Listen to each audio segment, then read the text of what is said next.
Good afternoon and welcome to THFC Tottenham Till I Die, your home of Tottenham, past and present. And today we're going over the World Cup quarterfinals, all four of them, and then looking ahead to the semi-finals where you will get them here live. World Cup watch-alongs, Argentina, Croatia, and France, Morocco. Join me today in this stream.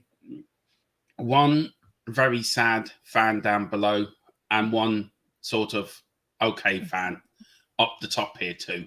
But because of Harry missing the penalty, we're a bit sad as well for Harry. But Philip, how are you this morning? Did you watch the game? What did you think of it? And what would you say to Harry if you could call him this morning? Yeah, I saw the game. Actually, I was lucky enough. We had a restaurant with the TV in the room, and I had a view of it. So, I'm disappointed for England. I think they deserved to win the match. I think France showed very little ambition. Mbappe barely registered in the whole 90 minutes for an odd couple of runs. I think the better team lost, aided and abetted by probably the worst referee in the tournament, and that's saying something compared to what we've had before. And Harry Kane, love the guy to bits. I hope it doesn't affect him too much. The goons and the morons are going to be on his case now. You know, all these jokes about penalties landing on Mars and stuff like that. Harry, ignore them. Come back to White Hart Lane and take it out on the opposition from the 26th of December. That's all I can say. Yeah, you're still a hero, of course. Yeah, too right, Philip. Too absolutely right. And you, Mia, how are you this morning? The day after the night before. Look, can I just say from an Ireland point of view, we're sorry that you've gone out of the World Cup. You did deserve to win last night, to be fair, and that's from an Irish fan. You were the better side. You outplayed France. I think for the first 15 minutes, you're a bit nervy, but after that, you totally dominated the game. I feel like once they scored, actually, they scored, it seemed like it woke us up a little bit, and we were a bit like, oh yeah, we've got to play football. So I think that because they scored, that kicked us up the backside a little bit, I feel. Yeah, but how are you this morning over it? The boys are now on their way back to England. And what message would you give to Harry Kane this morning if you could get hold of him? I would say to him, chin up, Harry. You're all good. Like, you know, don't fret over things that like that, because it will happen. It happens to every great player. They miss penalties. You know, it's not the biggest deal like people were trying to make out. And don't be too hard on yourself. That's what I would say to him. Don't be too hard on yourself, because we all respect you as a player. Like, there's so many of us who respect you as a player. Take no notice of the ones that are silly, because, like I say, so many other players have missed penalties. It's not just you. So don't be hard on yourself. No, big up Wembley won this morning. Big up Wembley. Thanks for joining us. It's afternoon, guys. I had a bad feeling about Harry's second penalty. Too much second and third guessing required against his club colleague. I don't think he really knew what he was going to do. Philip, what would you sort of agree with that? I mean, I watched last night a thing about Gary Lineker taking penalties, and his two penalties against Cameroon, he went two different ways. He went to the right for the first one, and then the second one, he went straight down the middle. Yeah. I mean, we all know Harry's a great penalty taker. Do you agree Wembley one day it was too much second and third guessing with Hugo? I don't think so, because I'll tell you why. Hugo always dives for a penalty, right? In my watching him, and for penalties that he's faced with Tottenham. I was praying that Harry in that kick would put it straight down the middle, just bury it down the middle, and that would have taken Hugo out of the equation. He would have gone to one side. But I don't know. I don't think the second guessing for me would have come in on the first penalty, not the second one. And the fact that he buried the first one should have given him the confidence to put away the second one. But it's a bit like the one he missed. I think, was it against Marseille or one of the European games this season? It was a carbon copy of it when he ballooned it over the bar, you know. So it's just something in his technique that he'll probably be working on. And needless to say, I don't think we'll see this happening again when penalties are taken. He'll bury the next one. I hope. Anybody there? Yeah, I'm here. Yeah, I agree. I do think the next one he will bury, but I do feel like I do kind of agree. I do think it was a little bit of second guessing because I think he took the first one, so he thought, well, if I go the same way, Hugo might guess, but if I go the other way, Hugo might guess. Like Yeah, that's what you I'm saying. Go said. down the middle, and take that Yeah, out of the I was equation. thinking that. I was thinking that he might just go down the middle. I thought, he might just put it down the middle because he'll think he then won't guess that because Hugo will dive the same way or try and dive the opposite way. And if he would Yeah. have done a little stutter, he would have, I reckon Hugo would have dived first and then he would have caught him out. So yeah, I think that he probably could have done a bit better and done it down the middle, but it is what it is. I'm not going to get cross with him about it. I'm not going to get upset with him about it, you know. What's ironic too, and I'm sure there'll be a lot to talk about in the dressing room when they get back to Spurs. Yeah, Hugo made a couple of great saves from Harry in the first half, and then the save from Bellingham in the second half was probably, I would regard it as the save of the tournament. Yeah, the one that he kept out from Bellingham. That was an unbelievable save. So I would say as well, Philip and Mir, Joe Pickford. I thought he made some good saves last night as well. Yeah, not as many as Hugo had to make though. No, He had one or two good saves, all right, you know.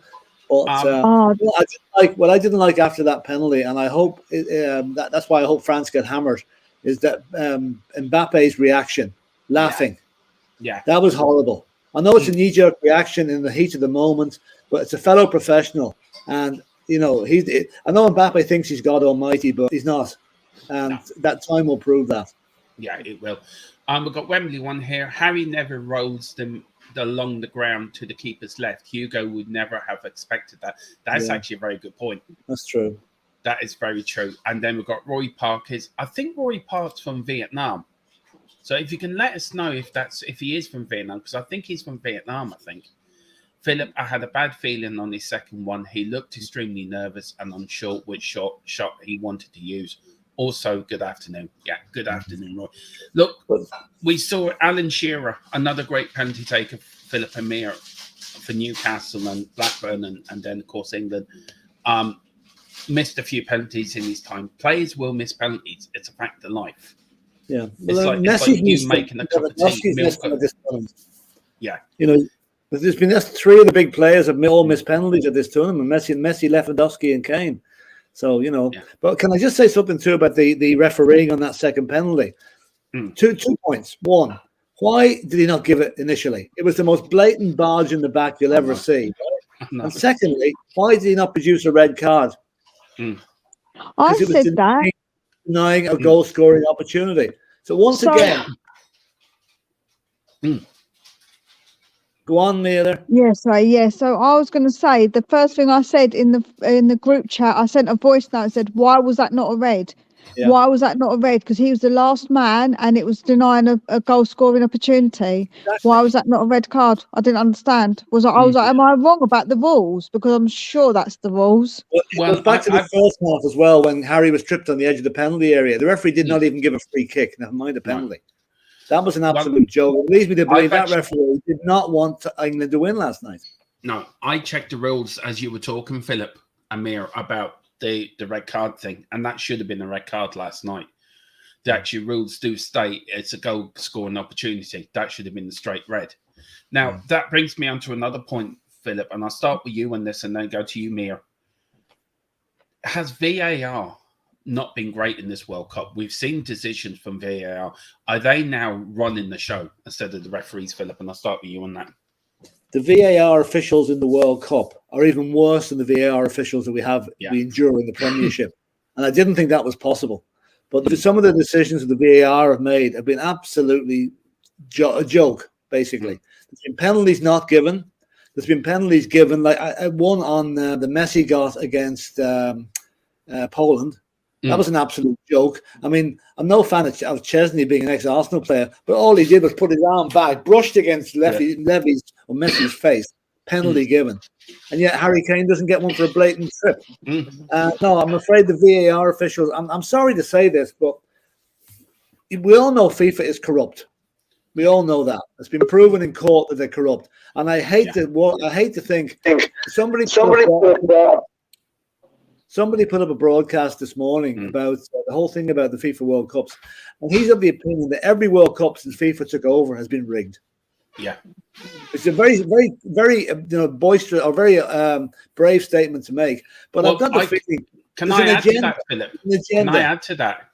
There's a film. If you ever watched a film called United, it shows in the very first bit of that when Uruguay got the World Cup, that it was sort of bribe done. He says, if you give us the World Cup, I'll give you so much money towards FIFA.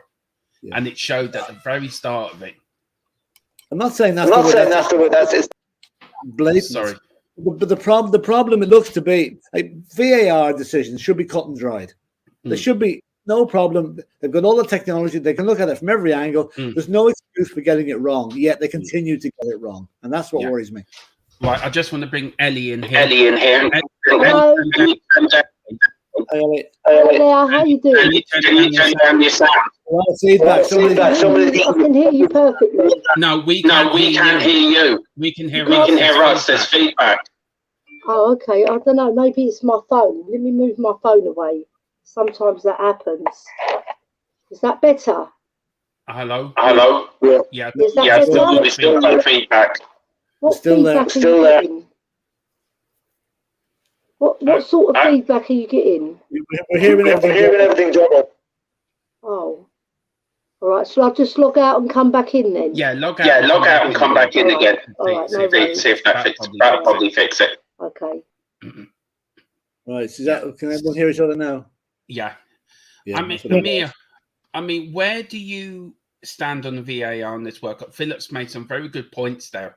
Where would you stand on this VAR thing? Do you think it is because FIFA is corrupt, that it's more for corrupt World Cup than it's been the most corrupt World Cup it's ever been? I think that the VAR has been appalling, and you can only really surmise that it has to be something going wrong because, like Philip said, they've got the technology, and see the penalty that was given to us, even that he had to go and look at. It wasn't a blatant. It was so obvious that he didn't just give him a little shoulder barge.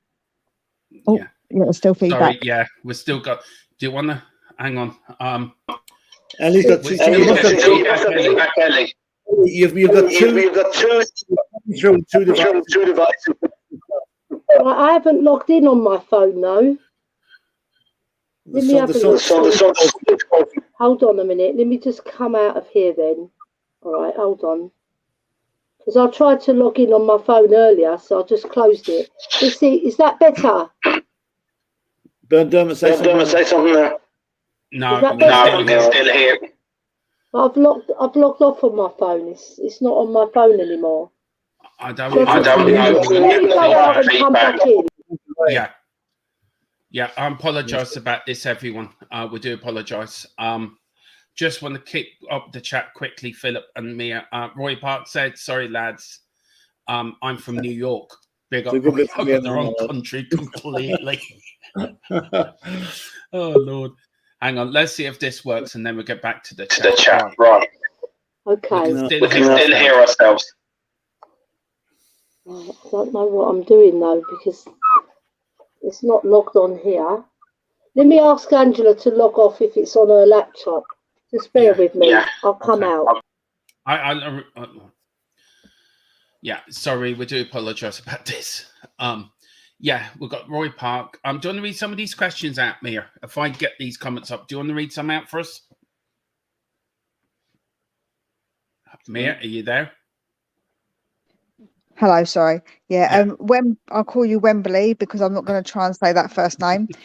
Yes, I think the strain was really on Harry's face before that second one. He knew that kick was pretty much going to decide whether we had a chance of staying in the World Cup. I agree. I think that you could tell that it meant a lot, and he was really having his face was very thoughtful, straining. He was like, right, he's thinking about what he's going to do, and he knew that it was, if he missed it, he knew that the pressure was going to be on him if he missed, because everyone was going to blame him as well as him blaming him.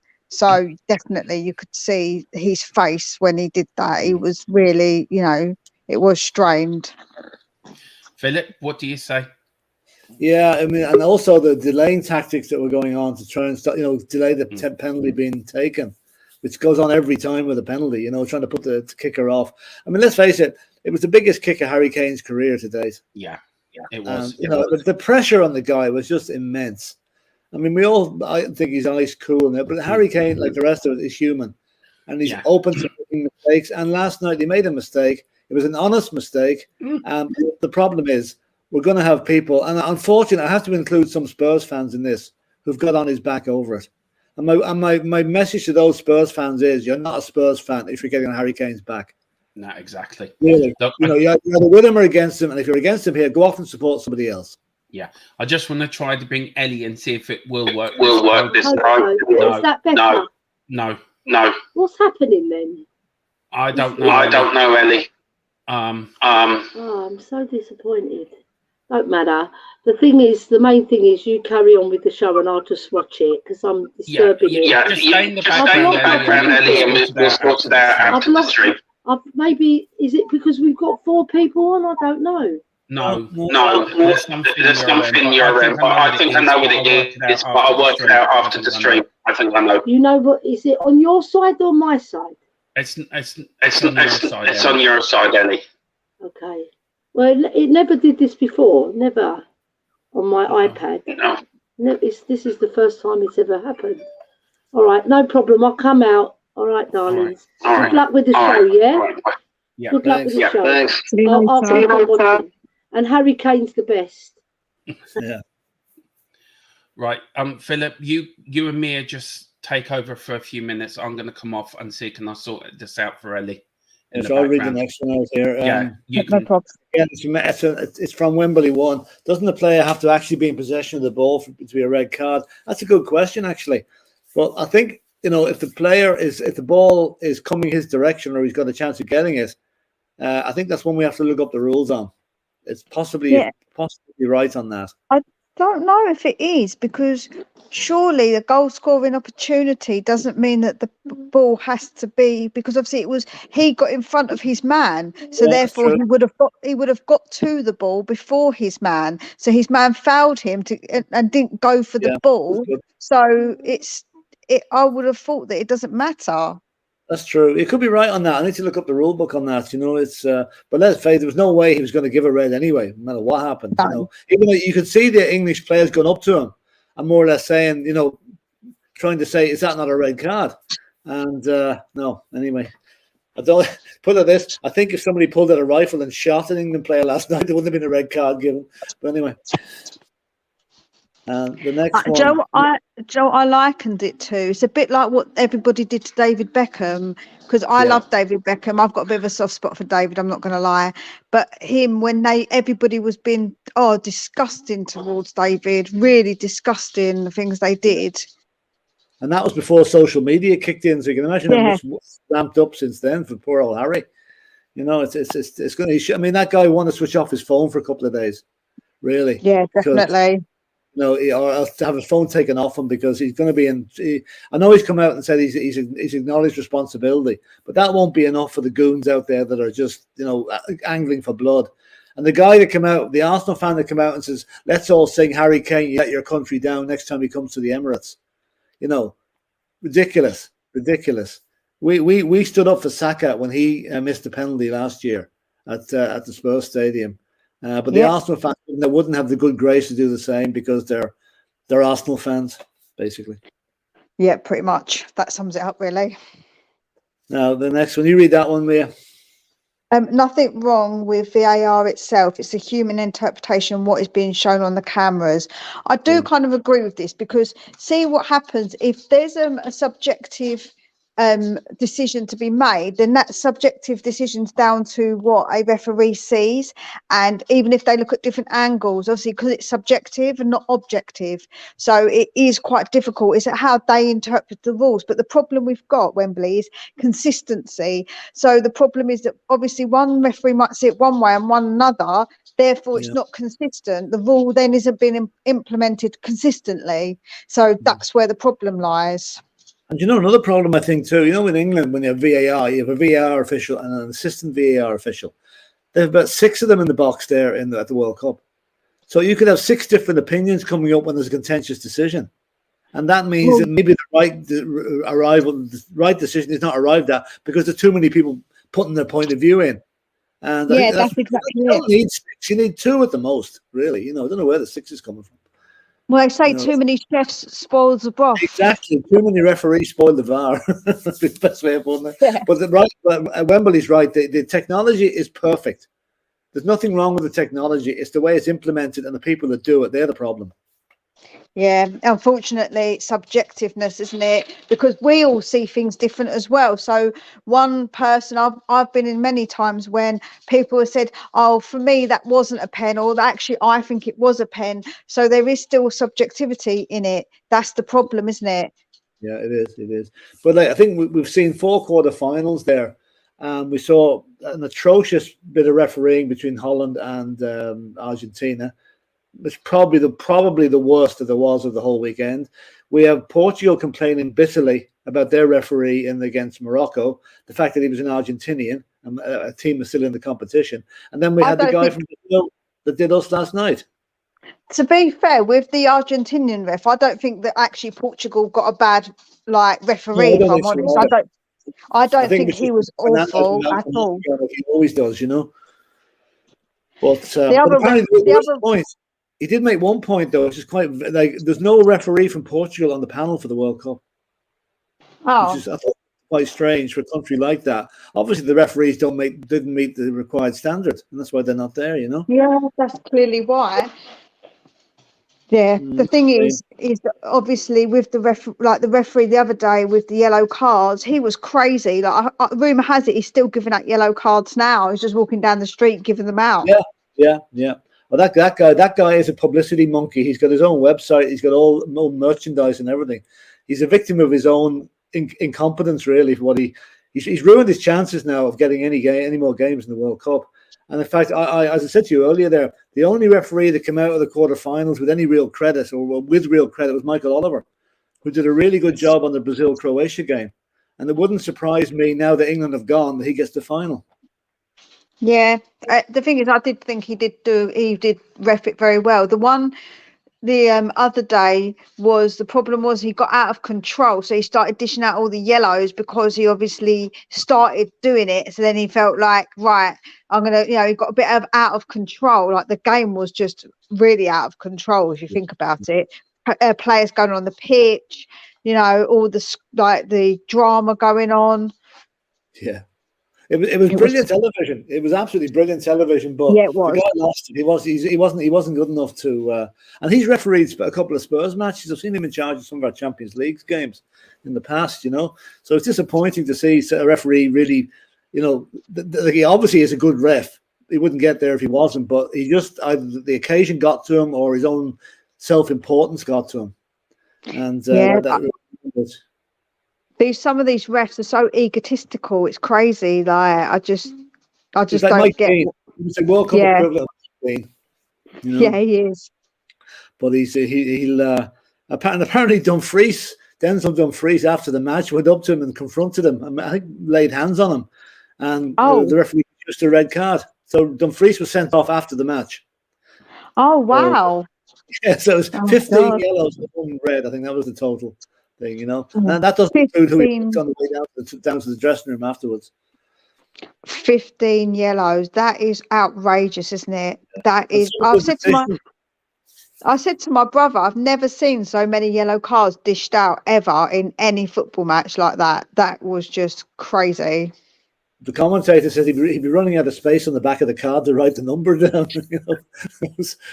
Oh dear! Right, I apologise about that, everyone. Ellie's having technical issues, so I was trying to sort it out with her. So, Ellie won't be on this show, but she'll be back tomorrow. She's just had some technical issues, so I do apologise about that. So, sorry guys, I didn't mean to interrupt. Discussing the excellent refereeing over the last few matches, The referee for me last night was diabolical. I thought the referee the night before was abysmal, and he's got his own website apparently. That's right. And it says all about me. That's the name of the website, I think I read somewhere. I was just saying to me, the only referee that came out with any credit at all was Michael Oliver. the Brazil-Croatia match. So he may get the final now. Yeah, he may get the final. It'd be nice if he did. Yeah, It'd be nice if he did. Right.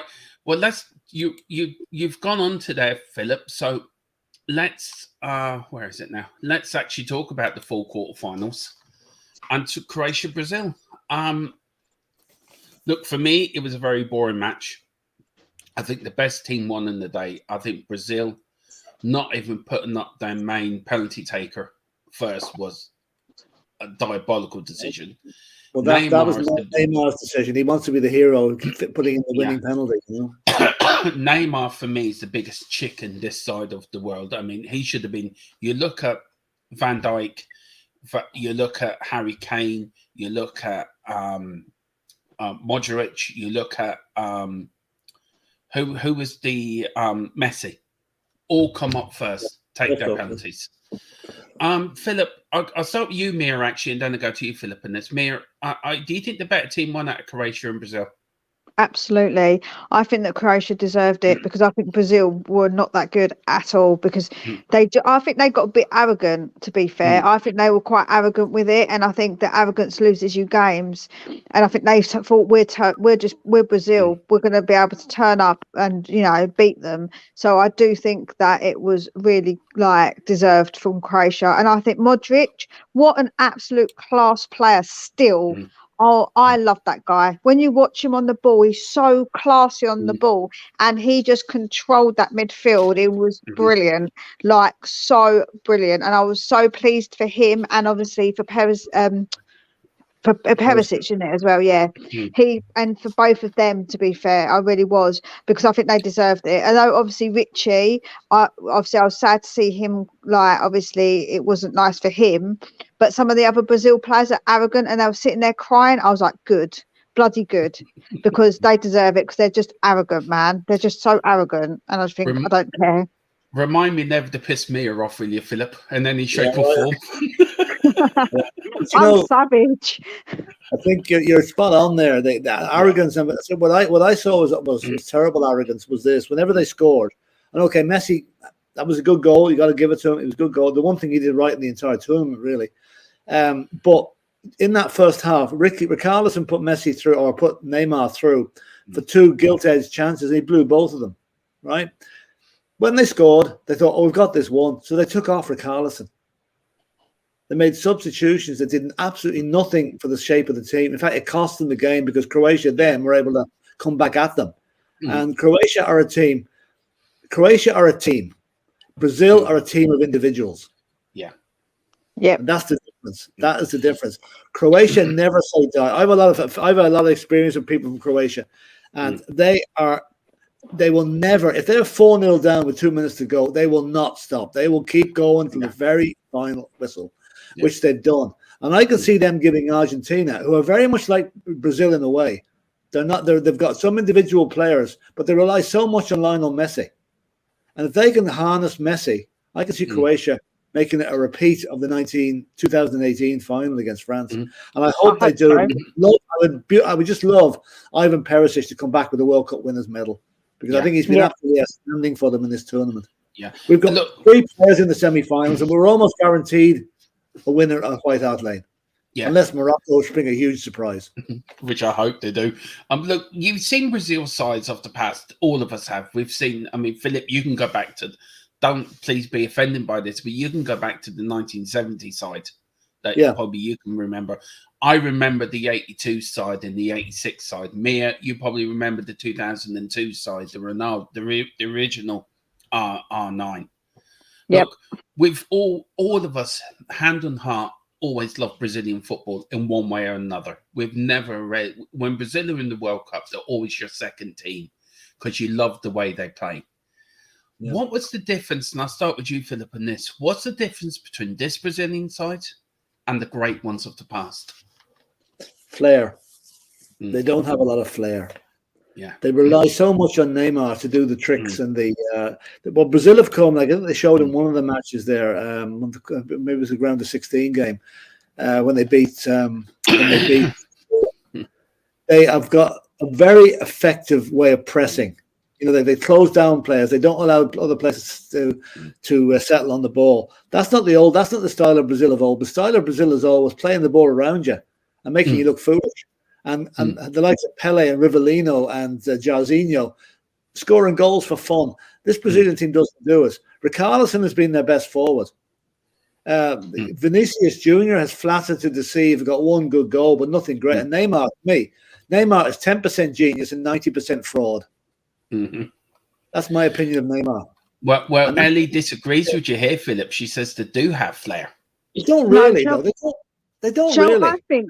I think they have. They've got a lot of dribble, but it doesn't actually end in anything. They dribble a lot. They dribble the ball, lose the ball, dribble, lose the ball. Like, they don't actually get anywhere with it. And I think because they're arrogant, so they think, oh, we can dribble the ball past everybody and they're not going to take the ball off of us. And I think part of it is arrogance. And I think part of it is they've got too many players, individuals, and not enough as a collective, because they all want to be the one that scores. They all want to be the one that wins Brazil the World Cup. Like, that's what they wanted. They're individuals. They're not an actual team. I think that's their problem. It used to be in Brazil, nobody wanted to be a defender. They all wanted to be forwards, like Pele. And I think what they've got, now they've got a reasonably good defense. But I think that the problem is, like Vinicius Jr., take him for example, right? He's supposed to be the left winger. Ivan Perisic, at 33 years of age, 10 years older than, beat more men, got to the byline more often in this World Cup than Vinicius Jr. has. So they're missing something. They're lucky to have Richarlison. I know an awful lot of people think, oh, he shouldn't be in the team. Richarlison is absolutely perfect for Brazil because he's a target man. And he works back, he works the line, he holds the ball up.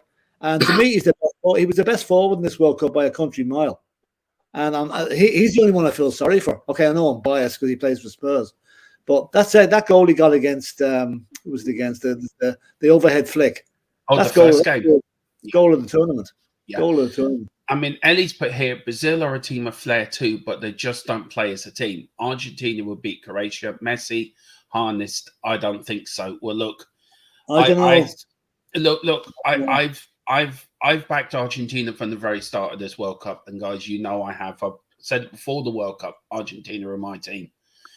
I just think this reminds me. I said it yesterday, Philip. This team reminds me of the '86 team. They will do whatever they do to win it. And I think it will become a very physical game in the semi-final against Croatia. It'll be very in the trenches, sort of down and dirty. And I think Argentina will get down as deep as Croatia will. So it'll be very... Go on. Yeah, no, go on, Philip, sorry. I'll tell you one thing they won't make the mistake of. When Argentina were 2-0 up against Holland, they took the foot off the gas. They thought we have this one. So they took off Romero. They made 3 substitutions, and that completely backfired on them. Because when the human lamppost Weghorst got the first goal back, Argentina panicked and nearly fell apart. And to be honest with you, they were lucky to get to extra time.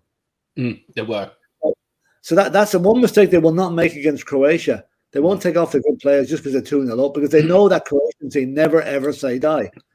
So from one point of view, it's going to be a fascinating game. It's really Modric versus Messi. You know, that's going to be absolutely fascinating to watch. And I'll tell you one thing, I would not be a bit surprised with the minders that Modric has around him, that Modric wins that battle. Yeah. Even though I've Argentina picked to get to the final, I would dearly love Croatia to get there. Yeah, I would too. I mean, Ellie said, but also this is for you, Mir. Plus, they have Romero. Come on, Argentina. That's the thing. Romero was brilliant for them, and they took him off. Ellie, Amir, how have you been finding your favourite player? Have you been impressed with him? I think he's been brilliant, and as well, I think he's still has a bit of a knock. To be fair, I don't think he's actually even fully fit yet. So I think he's still playing with a bit of an injury. So he's been really good. But then so has some of our other players. I think Perisic has been outstanding. Like we just said, like honestly, there's been some really good performances from our players. So I'm quite pleased that all of our players have done pretty well. But with Argentina, Joe, I'd rather Croatia win it. I really would, because I do think, like, I love Modric still, and obviously Perisic's there. So, and I want Messi to cry because this is his last World Cup. Like, let him cry, because they think they're arrogant. Again, they're an arrogant team. So even though I love Romero, they're a little bit arrogant. I wouldn't mind seeing Messi cry. Well, look, But so I think the winner of the arrogance of the tournament has to go to Ronaldo yesterday. yeah. Oh, yeah. Well, listen, we are going to get onto that, Philip. That's the next game we're getting onto. Yeah. So look, we'll go on to we've talked a bit about the Dutch and the Argentinian games. We'll go on to the semi-finals, and I will get your score predictions for them.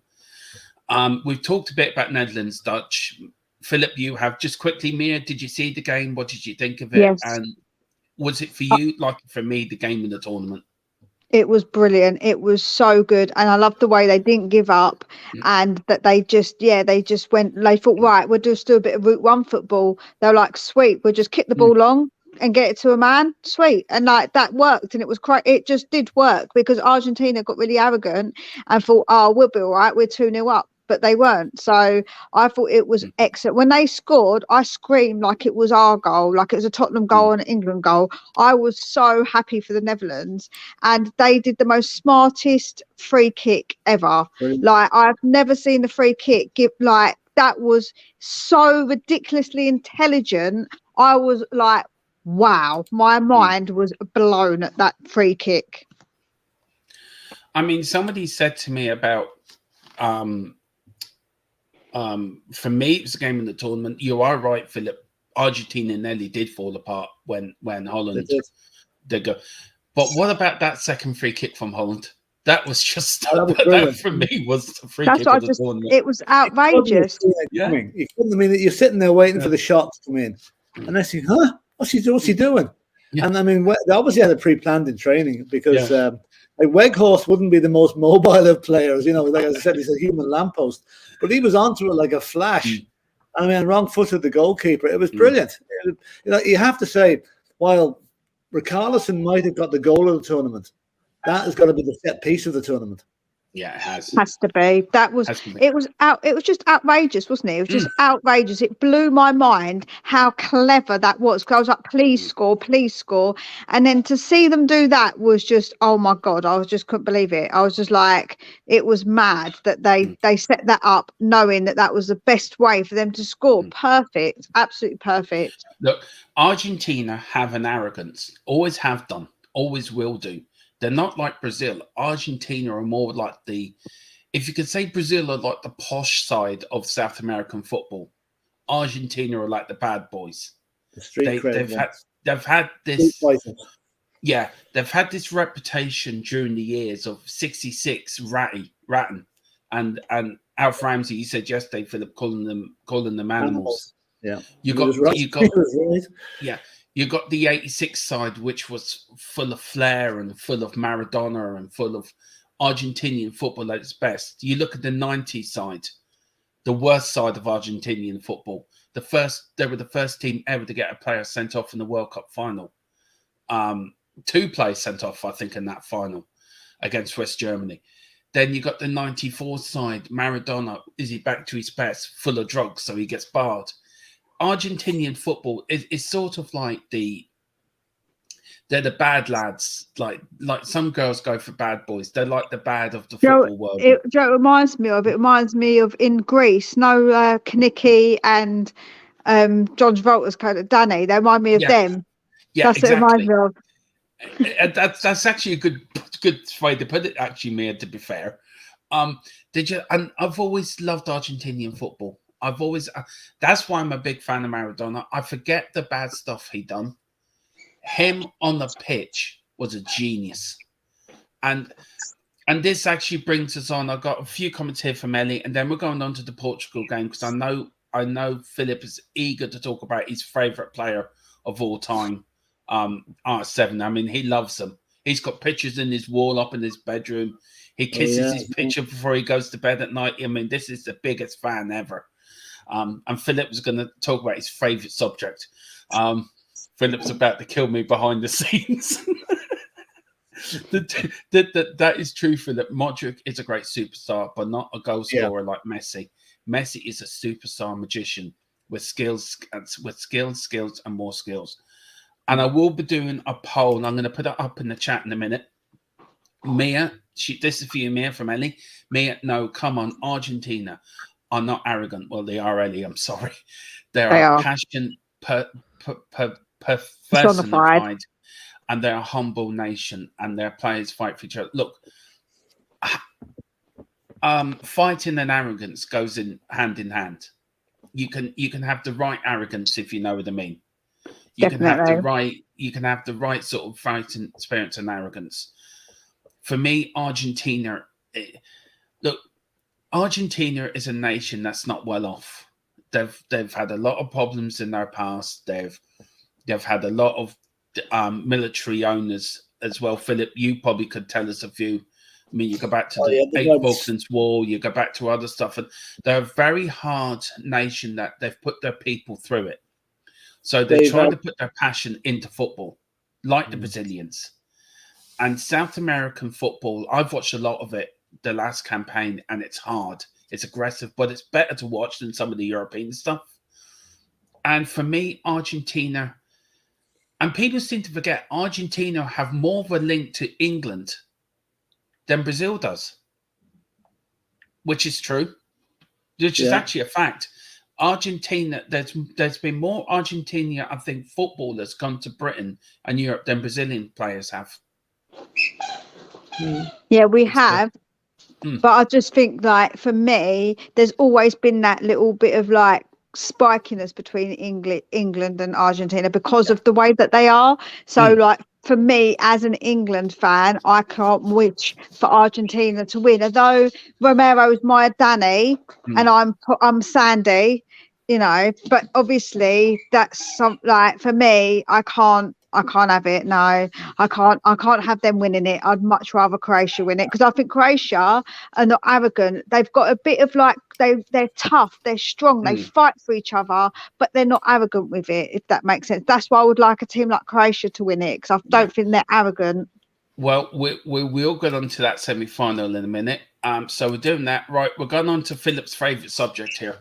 Philip, you and me did this watch along yesterday, and can I say I really enjoyed it. I enjoyed your company for the home match. It was great crack. We were watching it. I mean, my fiance was watching it on TV. She was 3 minutes ahead of us. Mr. Harris was God knows how many hours ahead of us up in Kildare. I think it's just finished on Dave's screen. It's just finished there a couple of minutes ago. Yeah, did it? Yeah. You're watching Dave morning. Look, they've been a surprise of the package for me. Morocco, Portugal, absolutely dreadful. I think they're a one-man band. Well, look, Philip, take it away. Ronaldo. Well, they're a one-man band, and that he's out of tune, basically, because he fell out with the manager, fell out with God knows who else. And I mean, he came on after about an hour yesterday, did it, I think. And he had one header which went about 5 yards wide, I think, and that was just about it. But what gets me about Ronaldo is at the end of the game, when you could see all the other Portugal players literally on their knees in tears in the middle of the pitch, and obviously the Moroccan guys were going mental at the other end, you know. Ronaldo just took it on himself to stride off the pitch. We got a security guard to bring him off the pitch. He didn't go to congratulate Morocco or commiserate with his own team. He walked straight down the tunnel into the dressing room as if to say, I'm more important than anything else that's just after happening. And I think if I was the Portuguese manager, I would make him pay for his own flight home. Yeah. He is an absolute disgrace to his team. He was a disgrace to Manchester United. He's been a disgrace to Portugal. And I think it's time he went off and played in Saudi Arabia or somewhere we'll never hear him again. Because he's blotted his copybook so badly that there was always the thing was, who's the better player, Ronaldo or Messi? And it was 50-50. Now Messi wins that by a mile. Because Messi might have his own issues. Messi might be no angel either. But at least Messi doesn't throw his toys out of the pram like Ronaldo does. Well, that's what I was going to. I'm sorry, Mia. What would you say about Ronaldo? I think it's disgusting, honestly, because at the end of the day, you all lost. The whole team lost. So you are a team player. That means you should be there for your teammates and you console them. You get through it together. So that's what you do when you're a team player. And I was really disgusted with him because for all the stuff that he does is good, and what a player he is or was, I feel like that's ruined his reputation a lot, and that's not good. Like, it's not a good look to come across like that, and I think a lot of people are going to turn against him because of it, especially people from Portugal. They're going to see that as a slight to them. There's fans went out there to watch him, and this is how he behaves. They paid all that money to go and watch him, and that's how he behaves. He stalks off like a little child. Imagine the fans, how they must feel as well. It isn't just the players, it's the fans. And he didn't give a shit about, oh, my language. He didn't give a damn about any of that, did he? He just thought, sod it, I'm going to walk, I'm going to run, I'm going to go off. Like, I think it's disgusting, if I'm honest. It's like childish. Can you imagine if Harry Kane did the same thing last night?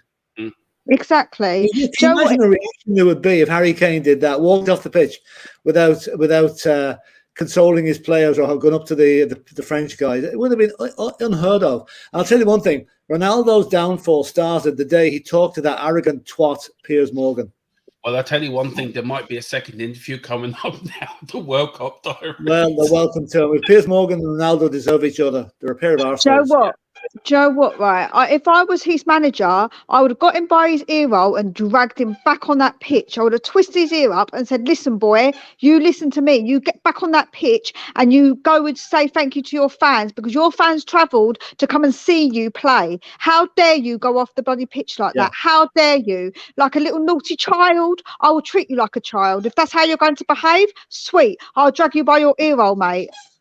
Yeah. That's how I would deal with him. I think me as the next manager of Portugal. I can just see it now. It's not. Can you imagine? I mean, I feel sorry for the other Portugal players, except with a couple of exceptions. Bruno Fernandes has been one of them. But I hate Bruno.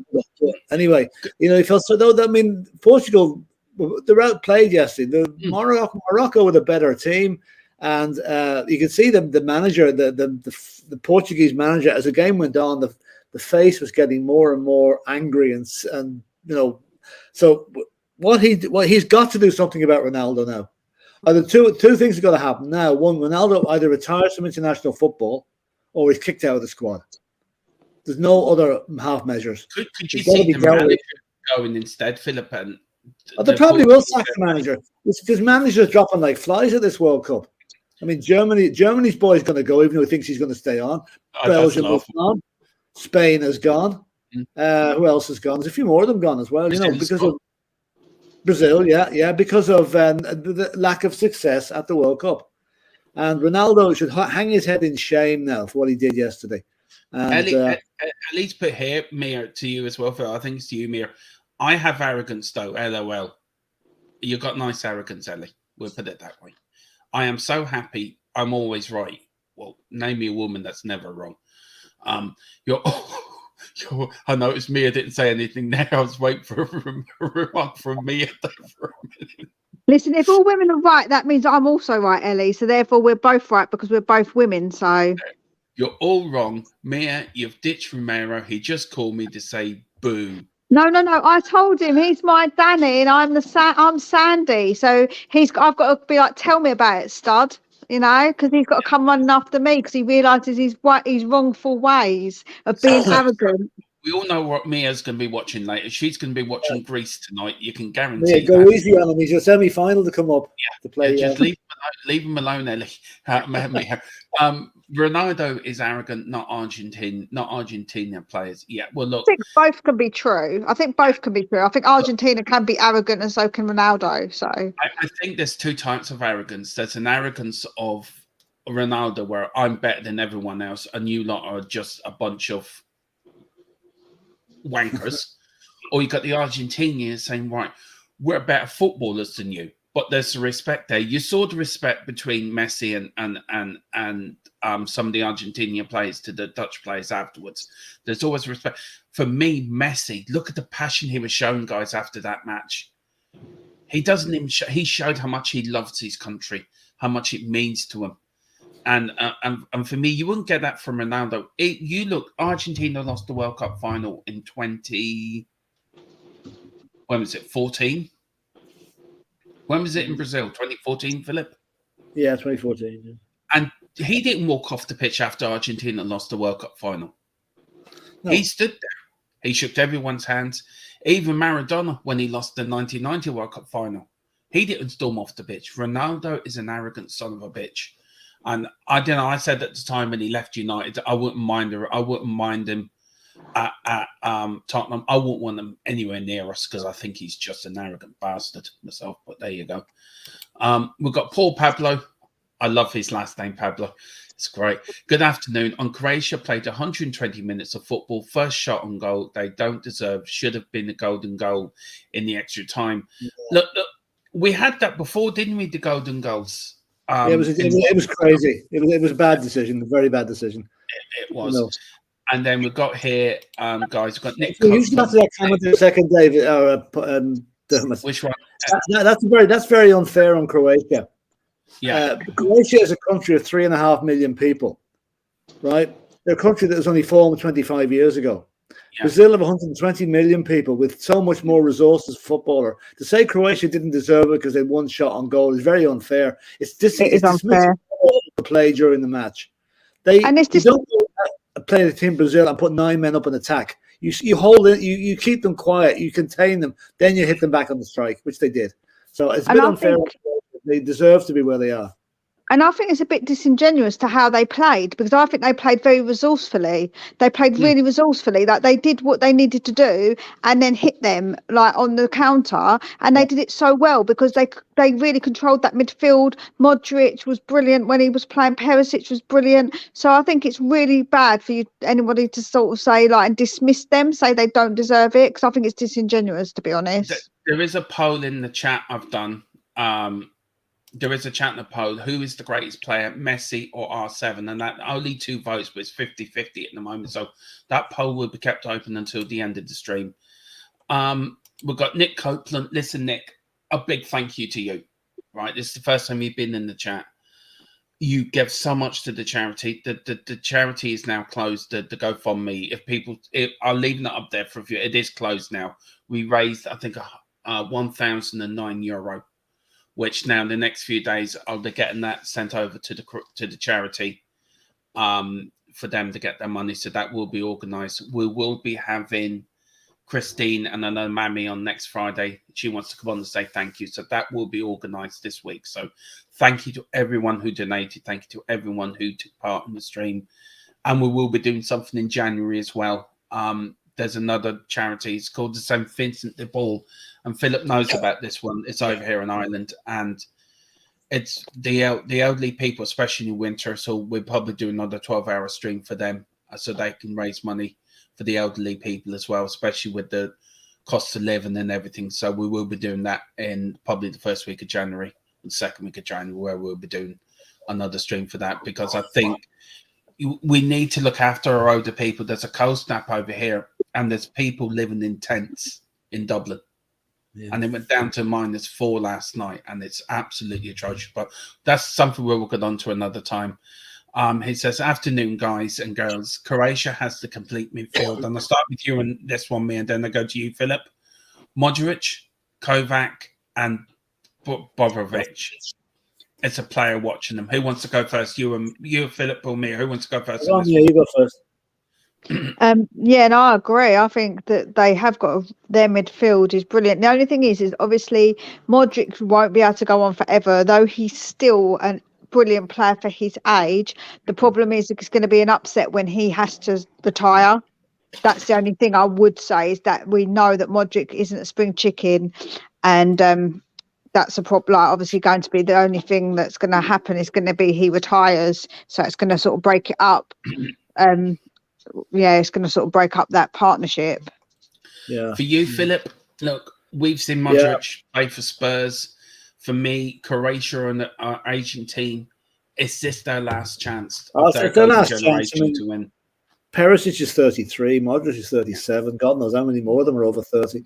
So this is their last chance to see. But for a country of that size, who's been through so much in the last 30 years with the Yugoslav war and everything like that, to come along and to win, to reach the World Cup final last time and get to the semi-final this time, it's quite unbelievable. It really is. It's like Ireland it's like Ireland doing it, because you're talking about similar sized population. You know, I actually don't. We've got a bigger population than they have. We've got 5 million population. I'm talking about size of countries. I know what you mean.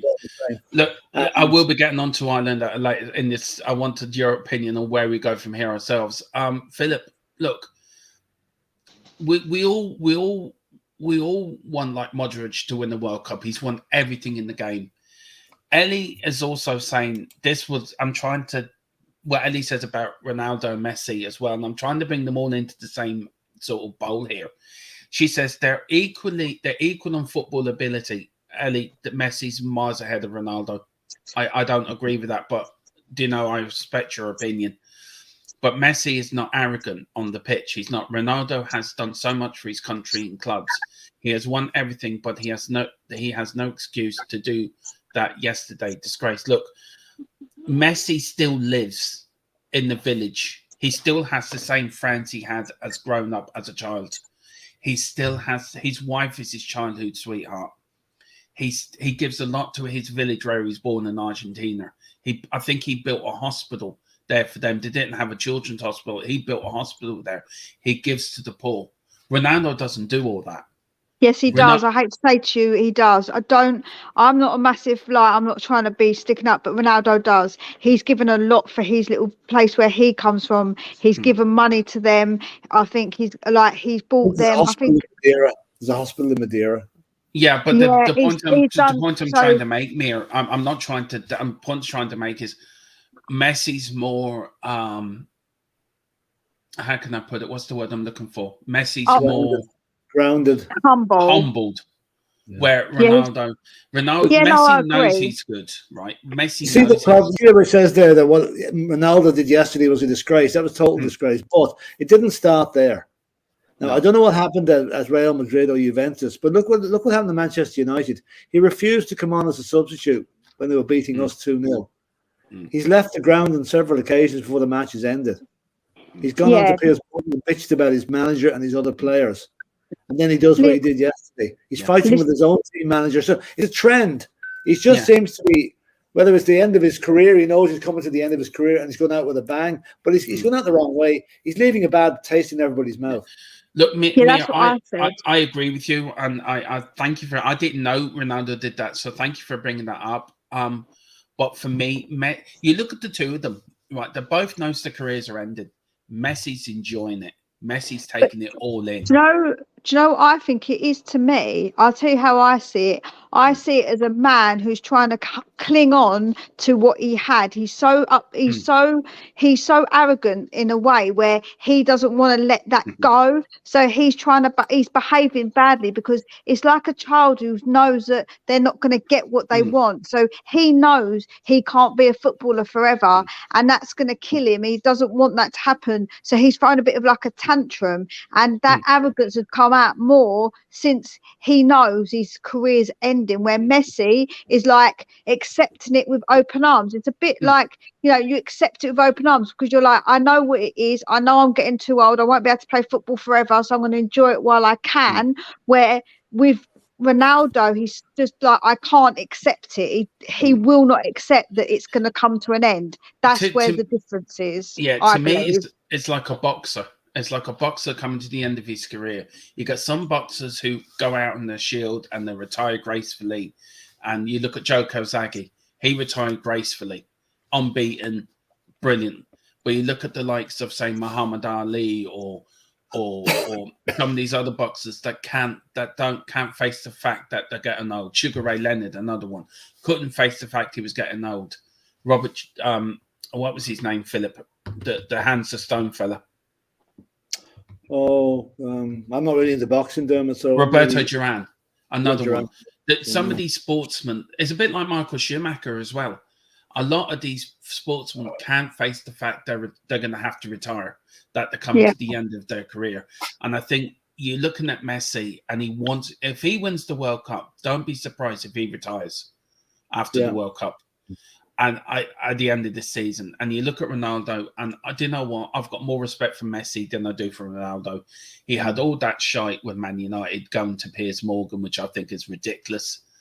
It's like, and it's just, for me, Messi is and I will be doing the show, who is the greatest, Messi and Ronaldo, in the next week or so. That is a show we are going to do, and it's going to be a great show for that. But I want to get your thoughts on this, guys, as well. Paul Pablo brings a very good point up, and it's about how games should be decided. And he says the way there was a way of deciding a game who had the most shots on goal was being looked at. Sorry, Brazil should have gone through. Golden goal is fairer. Philip, I'll start with you. I mean, we had the golden goal rule, didn't we? Yeah, Back it didn't in last too long. 96. It didn't last very long because it was Is crazy. there another... Sorry for that. I just wanted to add this question. So I didn't mean to cut you off. I apologise. Is there another way to decide a match apart from penalties, or is it penalties the only way we're ever going to decide matches? Well, I mean, penalties has now been brought into other sports as well. The rugby uses it. The rugby union uses it. Rugby league probably uses it. Even GEA is starting to use it here in Ireland. So it is the only fair way. I mean, you can't really count. What do you count as a shot on goal? Somebody can make a feeble at a cross that goes wrong. Is that counted as a shot? You know, how do you differentiate what's a shot and what's a cross? So I think that one could never be used. The golden goal didn't last very long. It was exciting, but it was a bit abrupt, you know. And I don't think that. I think it just didn't sit well with a lot of people. So I don't know if the golden goal. It might be fair, but I don't think it was popular, and that's probably why it's gone. You know. Mia, sorry, Philip. Sorry, Philip. What are you going to say? Sorry, Philip. No, go on. Sorry. Yeah, Mia. Anything else that would you add to that? I would say that it's not fair at all, because I think that it's not giving the opponents a fair chance to score a goal. Because what I'm trying to say is that if you say someone scores 3 minutes into the extra time and it's golden goal, then the other team don't get an opportunity to score. Like, it's not very fair. Like, penalties are 50-50. Everyone knows that. So the fact is that makes it fair, because to make fair, we have to have equality on both sides. So both teams have to have an equal opportunity to score that penalty, and they do have an equal opportunity to score that penalty. So to me, I think that is the fairest way, and I can't believe that anybody would still want like the golden goal, or to have, who's had the most shots on target. How is that fair? Like, to me, that's not a fair way of deciding a match, a sports match. Like, it's just absurd, if I'm honest, to say that it should be done like that. Yeah, up to 1978, if I'm right, Philip, I think the World Cup finals always had a replay built into it. It's only, I think, 82 or 86, or was it 94? I can't remember. But I think 94 was the first time ever a World Cup final was decided by penalties. Right, okay. I think, now I don't know when that rule came in, but look, for me, I think there always should be, if it's a draw after 90 minutes, there should be a replay. And then end the replay, then go to penalties. But then replay, it's not really good, because if there's so many matches that end up in replays, that means that teams have to then think about other games they've got to play. Replays just add extra stress to a team. Just for the final itself, Mia, just for the final itself. So if you come to a final and it ends 1-1 after extra time, I think the FA Cup used to have replays. We used to have replays. So I think a replay in like a World Cup final should be brought in. It makes it more better. For me, I think it's fair. And then if the replay then goes 1-1, then do your extra time, then end the replay and penalties. I think that always should be a penalty. But then again, in the World Cup, if you get into the final, don't forget these are played pretty close to when the season starts. There's not much time between. So therefore, you could get extra injuries to players because you have to replay a game. It's silly. Like, the World Cup is set for that day, and if you have to try and rejig another date, and then also players' chances of getting injured are heightened, would you want Harry Kane to play in 2 games in a final and potentially get injured? I don't think anybody would. I think it's silly. I think that at the end of the day, the game on the day needs to be decided. And when Paul said that it's not fair, penalties isn't fair, it is fair, because you have got the exact same chance as the next man and the next man and the next man of scoring that goal. Either you score it, it gets saved, or you miss it. They're the 3 options. So it's fair. He puts here. If a team doesn't prepare for penalties, it's their own fault. Yeah, that's right. Paul Pablo says, I can't see how penalties is fair decided on 2 people. Look, it's not. It's 10 people. It's 10 people. 10 people. Look. I can understand where you're coming from, Paul. I do get it, and I understand where Mir and Philip are coming from. I just think there's no other way. Until somebody comes up with a better system to end matches, I think penalties, we're going to be stuck with them for the foreseeable future and for the rest of our time. Ellie put here, Ronaldo has given millions to charities. I did know that. I think what I was trying to say came across wrong, so I apologize. Goes to hospital. He does so much for his community and other countries' poor communities. Look, for me, for what gets me about Ronaldo is he is probably a greatest player of his generation. Nobody can take that away from him. But it's the arrogance that goes with it. It's like he thinks he should be on the pitch no matter what, where Messi is not like that. So I think that's where it sort of he's wiggles exactly for the me. same age as Messi, Dermot. So he's not the greatest player of his generation yet, because Messi is exactly the same age as him. Yeah.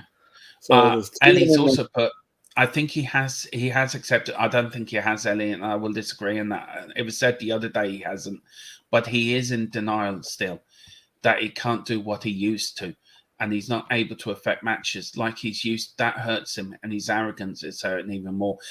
I don't know if you guys remember. I know you will. Me will remember. I don't know if you do, Mir. A player called Zico.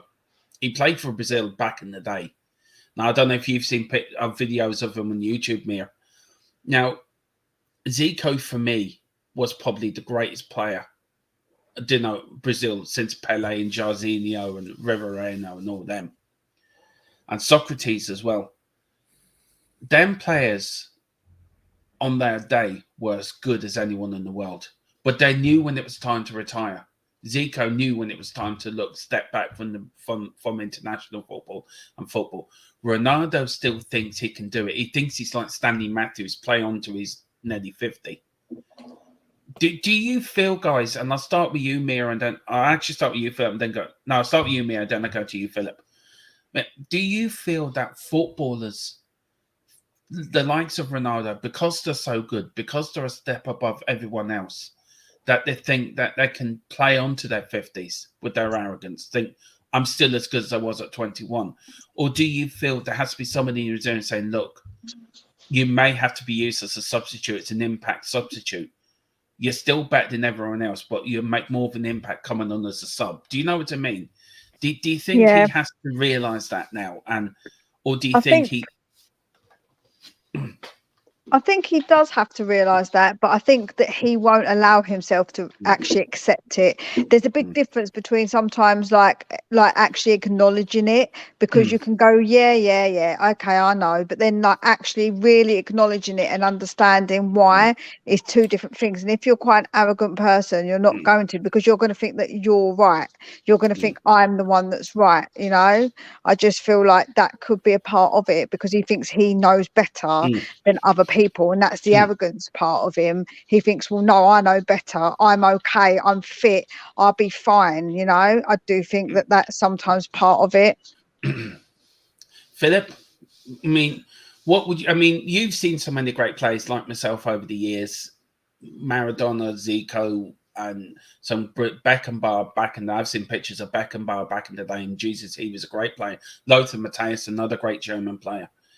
Do you think some of these players that are better, that are above the level, really, like boxers, like other sportsmen, they can't accept retirement? They can't accept they're finishing what they're good at.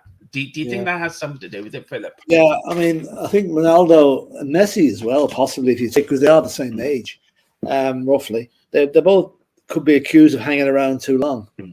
Now, I know Messi is hanging around to win the World Cup because they don't think he's never won. And, you know, possibly Ronaldo was in the same boat because he thought Portugal had a chance of winning it. And maybe that's tempered his disappointment yesterday.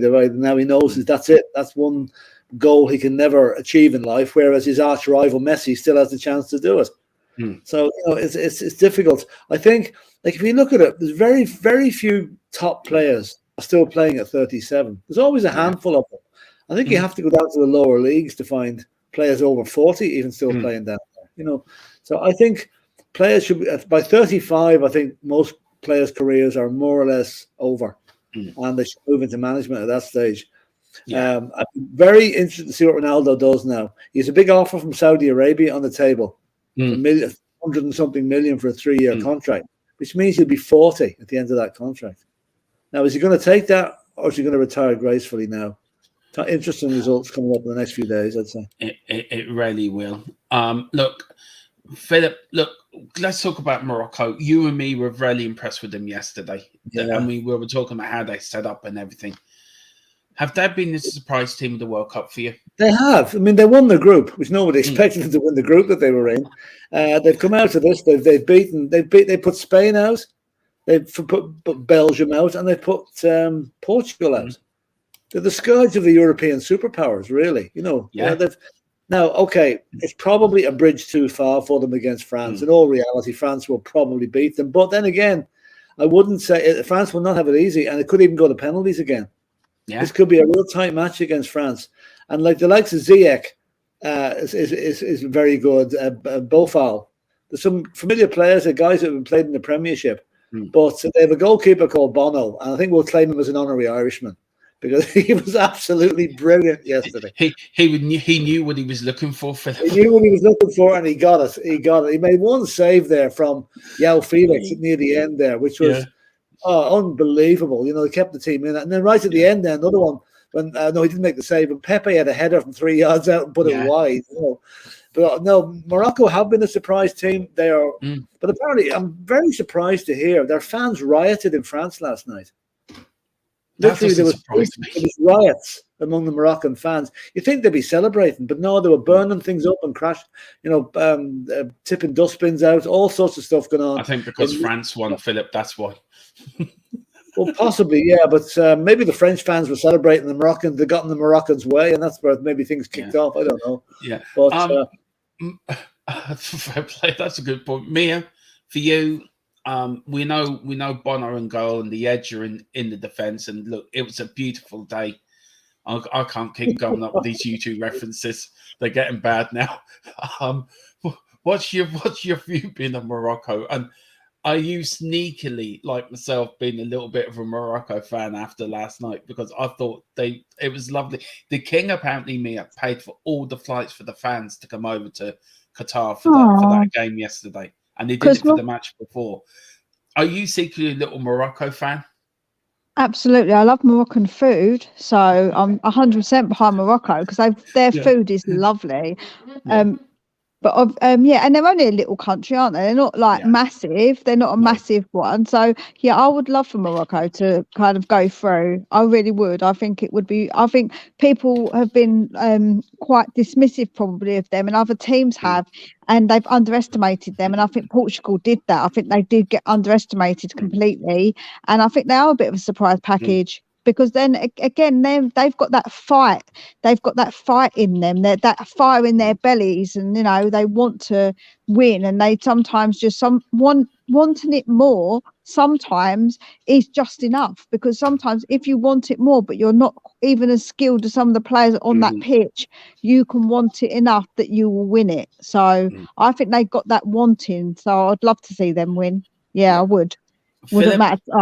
I'll be happy. Yeah, Philip, I know I asked you this yesterday, but you look at African football over the years, Philip, Cameroon, Ghana, Senegal. Has African football caught up with world football now? Do you think we could be looking in the next, say, 20 years at an African world champions? We could be, but it's caught up in a roundabout way, if you like. Look at all the African players that are playing in the Premiership and the top leagues in Europe. So they've caught up. They've caught up by exporting their best players to Europe and elsewhere, and it's only a matter of time before the national teams catch up with and benefit from the experience of the players that are playing in the top leagues. So I would be surprised. Maybe in the next World Cup, although that's in America, that might make it a bit more difficult. But I'd say you're probably right. Maybe in the next 10, 12 years, we're going to have an African team making a major push for a major honor. I know they have their own African Cup of Nations down there. But I think, like Morocco are holding the flag for them too. But look what Senegal did, and Ghana and Cameroon all didn't disgrace themselves at this tournament at all. Cameroon beat Brazil, so that's. And also a bit of history: Morocco are the first African side to reach a semi-final of a World Cup as well.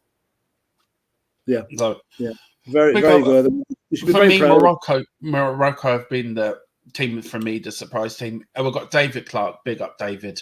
My nemesis. I do enjoy what you have to say, David.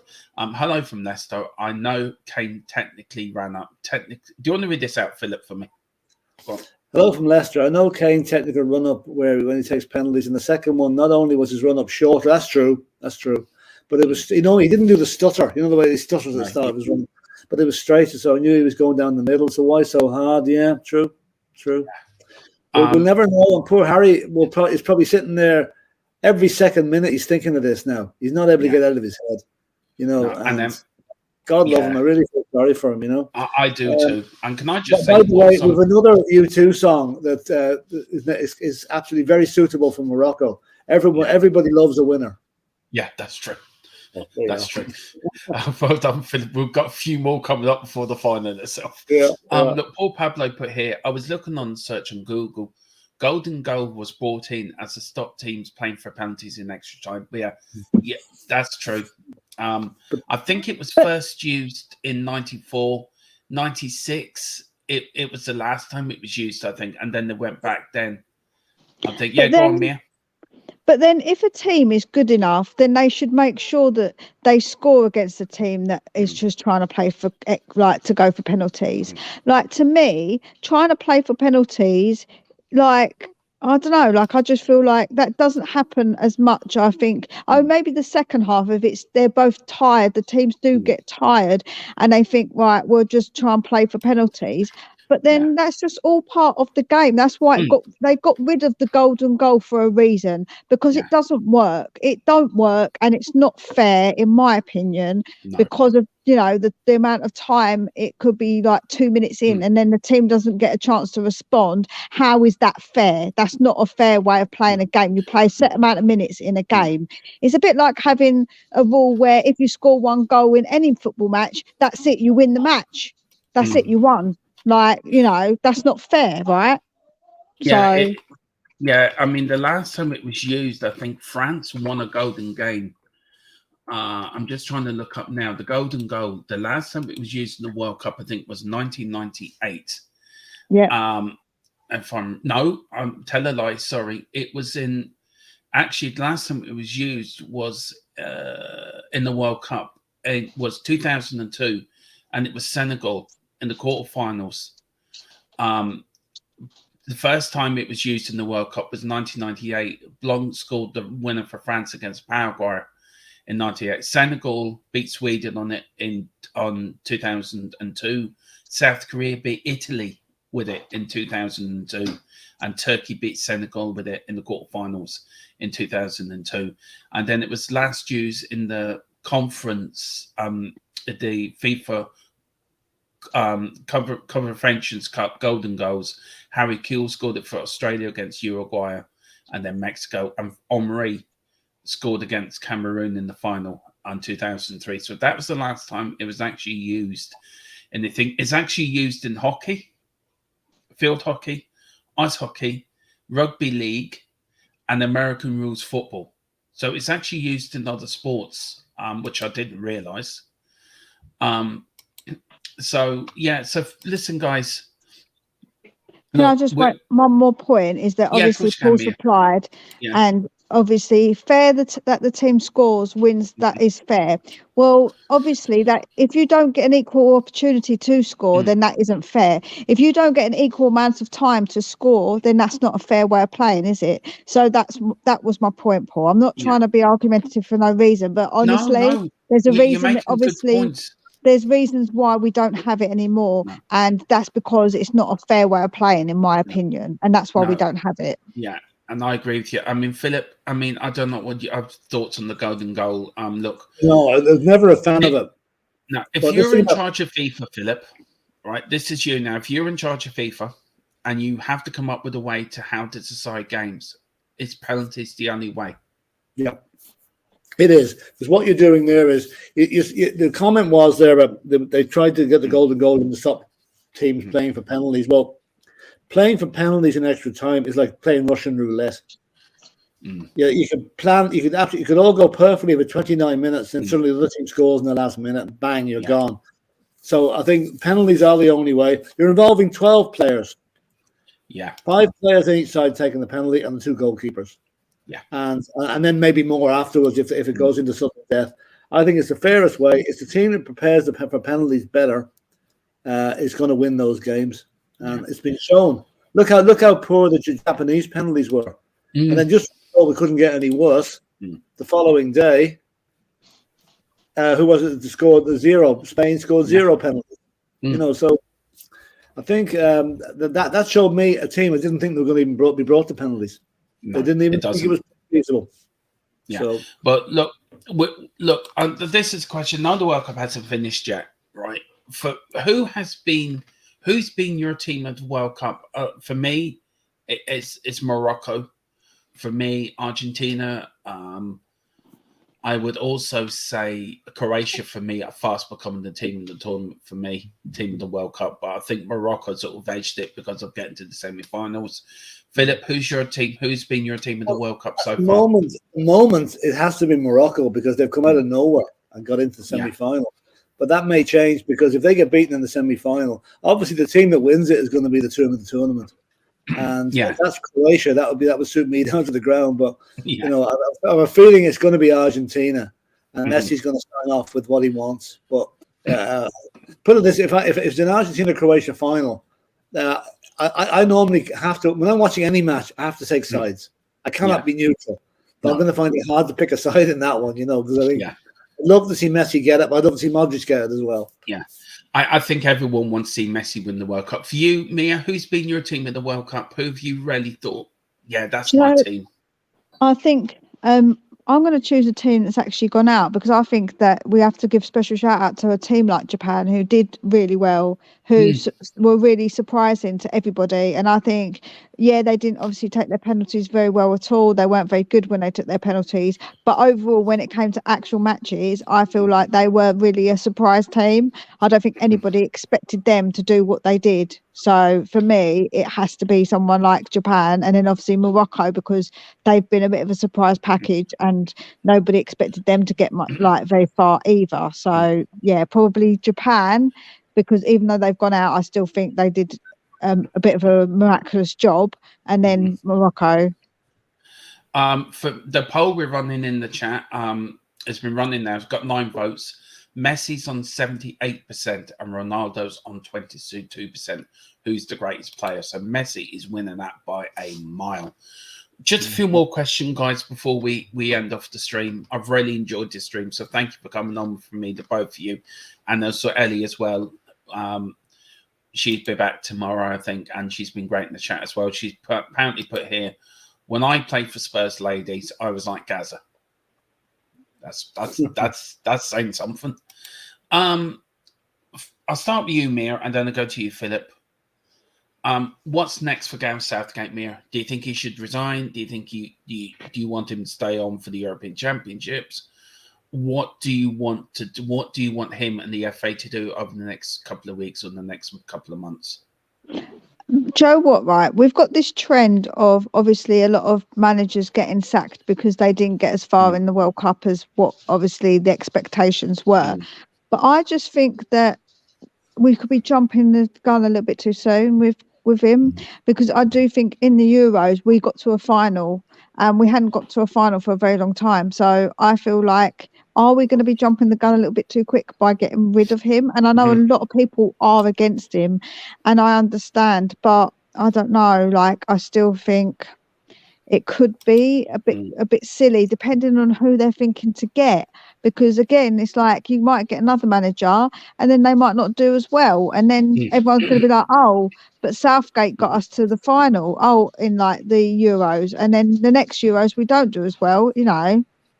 I don't know, like I feel like I'm a bit undecided with Southgate, I've got to be honest. Philip, a lot of people saying last night he was a defensive coach. England didn't attack.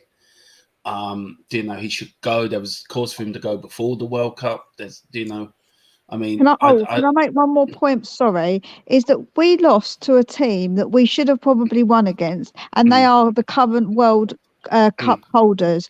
And I don't think there's no shame in that. And I don't think that Gareth played defensively, because that second half we were the better team, and so that shows you that I don't think that we was as defensive what people like to say, like what people like to think it, because they are the world champions and we definitely had the better of them in that second half. You, Philip, I mean, where do you stand on Gareth Southgate? I mean, look, we've got our own problems with our own manager, to be fair. I would take Bobo the Clown to be our manager instead of Stephen Kenny. I would even take an Eskimo to be our manager instead of Stephen Kenny. Where do you see England going next with Gareth Southgate? I see him going nowhere. He'll stay. Hmm. The players love him. He's got England to the quarterfinals of the World Cup. We should have gone further. He got them to the semi-finals of the final of the Europeans and the semi. Well, he wasn't the last World Cup, but I think he's going nowhere. I think he's got a contract to the end of the next tournament. I think. I'd expect him to stay. I don't see any change coming there, really. If they got knocked out in the group stages, then possibly, but no, he's staying. Yeah, and look, this is the last question, right? Excuse me. Yeah. Well, I'll leave this to Philip comes back. I'll go with this one, Emir, and then I'll leave the last one to Philip comes back. Will last night's game fire up Harry for the second half of the season, Nelly, Mia, or do you think it might play in his mind for a little while? I hope that it won't play on his mind. I hope that he will get it out of his system in this last bit of time that he's got to sort of sit back and have a little think, and hopefully he'll get that negativeness out of him and then want to prove a point when he comes back to playing for Tottenham. So I hope that he will get over it and try and console himself. And I think I said last night, I think he needs his family around him, his wife to put his arm around him, his kids to give him kisses and cuddles and like make him feel better. And like that will help as well, like to sort of, feel that love and then go forward with Spurs and, think to himself, right, I want to prove a point. So the next penalty, he's going to be like, I'm going to prove my point. I can score penalties, Look, I just hope he will. I think he deserves a break. He needs a couple of weeks break and then get back to Spurs, because once that first home game, he will get one hell of a reception from the Spurs fans. He will do. We've got Paul Pablo. Southgate messed up. Should have fitted. Rashford had two goals look sharp. Yeah, probably do. David Clark says, I don't care if they are world champions. France yesterday were worse than average, yet we're still lost to them. Woeful. Look, it is a football game. Is 90 minutes. You win, you lose. At least England went out with a bit of. They went out playing well. That's what I'm saying. Sometimes, right, we know this as football fans, not the best team always wins. So we've had games as Tottenham supporters where we're a bit like, wow, that one was a bit of a close call. We didn't play great, but we won that game. And everyone's like, yes, as long as we win, cool. So for me, like sometimes the better team doesn't always win. No. And it is just one of those things. And I don't think we played awful. And like you say, we played well. And I think I wanted them to go there and literally just put everything into it. And in that second half, they gave it their all. And I couldn't ask for much more than that. As a fan, I want my team to leave everything on the pitch. And you saw how devastated they were. So that shows how much it meant to them. So I'm disappointed, but I'm not upset with the team. Right. We're waiting for Philip to get back. So these two questions about the semi-finals, get your score predictions on them, and then we'll end off there. The poll, I'm going to end the poll now. I'll leave the poll over for a few more minutes. Messi's on 80% and Ronaldo is on 20%. So it shows for me, Messi is probably better player. Big up, Mr. David. Harris. How are you this morning, sir? Hope you're doing well. I will ring you after the stream, Dave, so I need to have a chat with you, sir. I said, France have always played this way under the champs. They are world champions playing this way. Yeah, they are. France. Yeah. See, this is the point somebody made last night, and it's a very good point. France, I don't know who said it. I forget who said it, but it's a very good point to make about the game last night. England had chances to win the European Championships. They played well against Italy. Should have won that final. Should have won the semi-final against Croatia. Do you feel, Ellie, Mia, that England are an average side, that all great sides find a way to win, even if you're playing badly, even if you haven't got all world-class players that always find a way to nick a 1-0 win or win a game? Or do you feel that England are just, they haven't got that winning mentality, that killer instinct, where the likes of France and Argentina and Croatia and all these other nations that have won tournaments have. Is there something missing, do you think, you as an England fan, missing in the England team, where other nations have never say die attitude? Do you know what I mean? Do you know what I'm trying to get at? Yeah, no, do you I feel do there's get. something missing, that killer instinct? I don't know. I just don't think. I think you've got to understand is that when you look at our players, we've got a lot of like young players at the moment. So we have got quite a lot of youngsters, and so it's quite a young team. And I do feel like with France, they have probably got more experience. They've got, you know, players with a bit more maybe experience. But then there's teams that have won things in the past who are not in the tournament anymore. So, and as I said earlier, for me, people who obviously keep blaming Kane this and Kane should have done better, blah blah. Well, Messi's never won the World Cup. So if No. if Messi's the best player in the world, why hasn't Messi dragged his team to win a World Cup? So it's just not how football works, Dermot. It's just not. Sometimes the better teams do go out of competitions. Yeah.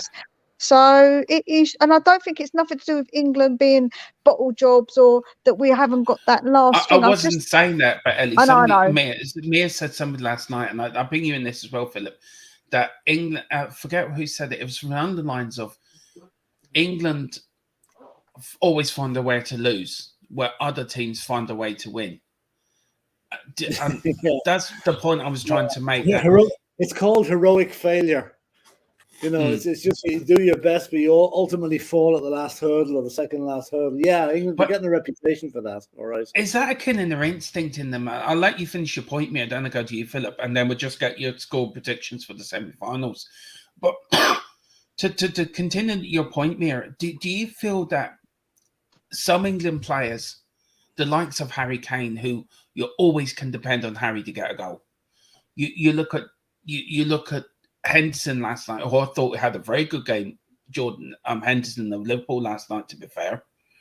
Declan Rice, who I think is the biggest traitor this side of fucking Ireland, kissing the badge and everything. But he had a good game last night. But do you feel that there's just that killer instinct in that team that they can't get over that? Is it a mental block that can't get over that final hurdle? No, because like I just said, why have Argentina never won it then? If that's the case, and we all say that Messi's one of the best players in the world, why haven't they done it? They've never not won a World Cup with Messi. So no, I just don't think it's so. I think sometimes it's the luck of the game. Sometimes it is just the game. Like I say, sometimes the better team doesn't win a game. And I don't think it's anything to do with England, just England, because you can say this about many other teams. Italy didn't even make it into it. So you know, you've got to think about that. So I just don't think it is. I think the England fans are the harshest fans on ourselves. Like I feel like we get a lot of like stuff put on us as England, and I think that's the thing. And I think there's more pressure, as in everyone thinks that we've got that bit missing. Well, speak to Argentina, speak to Messi. If they don't win the World Cup, why haven't they never won the World Cup with the best player in the world? Like nobody brings that up, but it's okay to say about England. It's ridiculous. It's some sort of like agenda with England. I have to be honest, and it's probably to do with the fact that in the past our fans have been absolutely awful, and we've got a bit of a bad reputation as a football team, as in, you know, the actual fans as well. So I think a lot of it gets put onto England, of like the focus on England. Yeah, if that was not what I spoke to Ellie about it. I spoke to Ellie about it last night, and she makes a good point that Italy has more shithousery, and I saw that, and you did, Ellie, and I know we spoke about it last night. She also put, I was talking with you about that Dermot, and I started on the shithousery and the extra technical ability overall. I mean, yeah, there's other bits and pieces you can put into it. It was just that. Yeah. I just think it's multi-layered. It's not just one thing. No, and I never think in football it never is just black and white. No, there's always more factors to it. There is. Right, guys, let's get your score predictions for this, Philip. I don't think you're around. Yeah, of course you can. Yeah, go on. Sorry, England. Philip. I think one thing that probably doesn't add up for the English game is this: the English league is generally regarded as the best in the world. There's no dispute about that, right? No. Yeah, it's 56 years since England won the World Cup. So that certainly doesn't add up. You think a country that had the best league in the world would have the best players and one of the best World Cup records. But we've got the best. And it's because there's so many foreign players coming in. Yeah, I was going to say, but that's because we don't have not all the players who play in the Premier League are English. So that's really like, you know, so obviously it's not a factor because, like, at the end of the day, it's a mix. It was up to about 1978 because there was no foreign players, only a few in the league up to that. It's since Ardiles and Villa and the likes of them started coming into the country that the foreign players have really dominated. And that has probably diluted England's chances of ever winning the World Cup. I mean, Paul Pablo makes a point here. I'll start with you, Philip, and then I go to you, Mia. I sort of agree with this. Why France did win when France... Do you want to read it out, Philip? Sorry. France did win. Didier Deschamps, who has won the World Cup as a manager and a player against Southgate, who's not even won the championship. Yeah, that's true enough. But I mean, France have won the World Cup recently, so they've got the opportunity to appoint a player as their manager. England haven't. What are they going to do? Dig up Alf Ramsey? Because that's about the nearest you're going to get to a World Cup winning manager for England, you know? So, yeah, if you win the World Cup, you've always got that experience to bring the players that done it in as managers. And Southgate, while he's come close, he hasn't won anything. But I still think he'll be given the chance to make amends at the Europeans next time around. Mia, I'm going to ask you a question. All right? This is just for Mia, because you're the England fan here, Mia. If you can pick any manager, past or present, in the Premier League that managed Tottenham, who would you like to see? Which one would you like to see them be the next England manager? If you can pick one manager. Do you know what? This is going to sound so hypocritical because of what I say about him not being a winner. But I would probably say the best fit would actually probably be Poch because we've got a lot of young players. So I would probably say Poch because I do think he would be a really good fit for us. Yeah. I agree with that too. He wants the job apparently. He does want the England job apparently, so it's been said. So, you know, I agree with that, Mia, 100%. That's a good show, actually. Great choice. It's a great show. I mean, could we have him from Ireland? And we're paying McGuinness and McDonald's, and we'll find. No, I'll come and manage Ireland. I'll soon give a few words to Doherty. Yeah, we'll be having words, me and him. Tell him not to wear gloves when he goes out in the middle of playing the match. The other player in the pitch with gloves, Dave. I still can't get over that night. Ellie's put Argentina have won two World Cups without Messi, as they had the better or on technical players than they have in Messi era. He has a great chance now actually to win it now as a team of fighters. Look, very quickly on Argentina and Croatia, guys. I'll start with you, Philip. We all know Maradona is a god in Argentina for what he's done. Look, you can go over, won the World Cup. I forget who was captain for Argentina in the first World Cup they won, off the top of my head, but he was a member of the 86. But the point, mate, Maradona won the World Cup. He's a god. Went to Europe, won everything with Napoli. Messi has won everything, but he's still not held up on the same level as Maradona. Does he have to win the World Cup to get on that same godlike legacy with Argentina? Does he have to win the World Cup? Well, I think Messi is a better player than Maradona. I always think Messi is so. Possibly some people won't put him on the pedestal like Maradona until he does win the World Cup. But I think he's done enough to earn the accolade as the greatest player ever. But hope, and if they win the World Cup, that will be the icing on the cake. There'll be no contest then. Messi all day. Yeah, and Argentina, Croatia. What's your score prediction?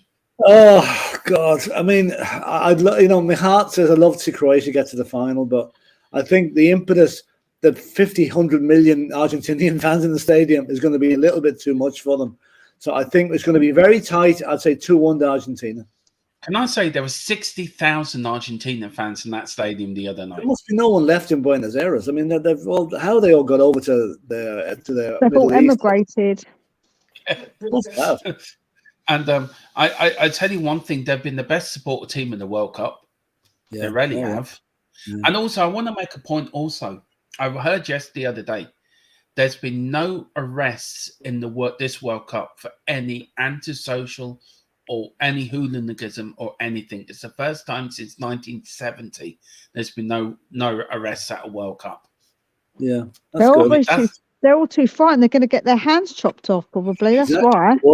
Yeah, that's true. Mia, Argentina, Croatia. Are you going with your boyfriend, or are you going to go with Modric? Oh, Joe, what? It's so hard because like I said, I really would love to see Croatia do it. So, but I think that Argentina will just have too much for them. I do, and I think it is going to be a close game. I'm going to go with 2-1 as well to Argentina. As much as I like it to be, like 2-1 to Croatia, but I just don't think it's going to happen. Ellie, I know I'm a massive Maradona fan, but Messi, in if you put them two together, I think Messi is slightly technically better than Maradona. But they both have a link. Joe, the problem is we can't really keep comparing players from different eras because the game was different then to what it is now. So trying to compare the players from the past like that to now is really difficult to try and say. But in Argentina, it's a big debate still. It really is. But look, and then for the other semi-final, Mia, I'll start with you, and then I go to you, Philip. France and Morocco. Who's going to win that? Morocco are going to smash France. Come on, Morocco. We watched them yesterday. Nothing would give me greater pleasure than to see Mbappe crying at the end of the match. Crying. Yep, and I'm going to go to France and collect the tears myself. I'll get on that boat. It's only a little bit down the road, and then Jake just said he's going to join me, and we're going to go and collect these tears. That reaction to Harry Kane's miss last night, I really did not like that. So, although reluctantly, I'm going to say France will shade it 1-0, but I hope hope to God Morocco win. For me, Argentina will win 2-0 against Croatia. I just think Messi will just turn it on. And for me, look, I would love Morocco to beat France. I think I would love an African side to get to a World Cup final. But I just think France might have that bit too much for them. But look, it's World Cup football. Who knows? Look, all I'm going to end up is saying, Harry Kane, we love you. Come back to Spurs. We'll look after you. But listen, thank you all for watching. I've really enjoyed this stream. It's been a good stream. We will be doing a review of the World Cup after it finishes, probably sometime next week. And then we'll be building up for the return of Tottenham Hotspur on St. Stephen's Day. But listen, we've got a lot of shows coming up this week, and we're going back into the swing of things again. THFC, Till I Die, it's back. And we're going to back in a big way. So thank you all. Please like, subscribe. Philip, anything you want to say to Spurs fans before we go? Yeah, just don't join the raging mob of anti-Harry Kane that is creeping up in the social media today. Harry Kane is a Spurs player, and as such, he deserves our 100% support. And he will be back stronger than this. This will strengthen Harry because he will not want this to happen again. So, all I can say is get behind the lad. Look what he's done for Tottenham, and the fact that he missed a penalty yesterday should not dilute that in one little bit. He's back versus Brentford in 2 weeks' time, and hopefully himself, Son, Kulusevski, and Richarlison go on a rampage, and we'll soon be forgetting about the World Cup miss. Yeah, so Amir, any words do you want to say to Spurs fans before we go? Yeah, just to back our boy, innit? Like that's our Harry. That's one of our own. We need to back him and support him. And when he gets out on that pitch, give him all that love and sing his name, because then that will show him that we're all backing him and that none of us are holding that against him. None of us fans who are England fans are going to hold that against him. So I think we just need to make sure we show him that and back him. So. Well, the votes ended. Who was the greatest player? Messi with 80%, us, Ronaldo with 20%. It was a 15 vote that people that went into that poll. So big up to everyone who did that. Listen, Ellie's saying, last word from Ellie, football is simple game, complicated by coaches sometimes. Maradona's more technically, no way, my skillful player ever. She's going Maradona. Look, I am a massive Maradona fan. I love watching him. He was my player of my childhood growing up. He was my idol. But I think Messi is a bit better. But listen, thanks for everyone watching. Guys, just stay around in the background for 2 minutes afterwards. And then we got some to discuss. But listen, big up to everyone. Enjoy the rest of your Sunday. Come on, you Spurs. In Conte we trust. Oh,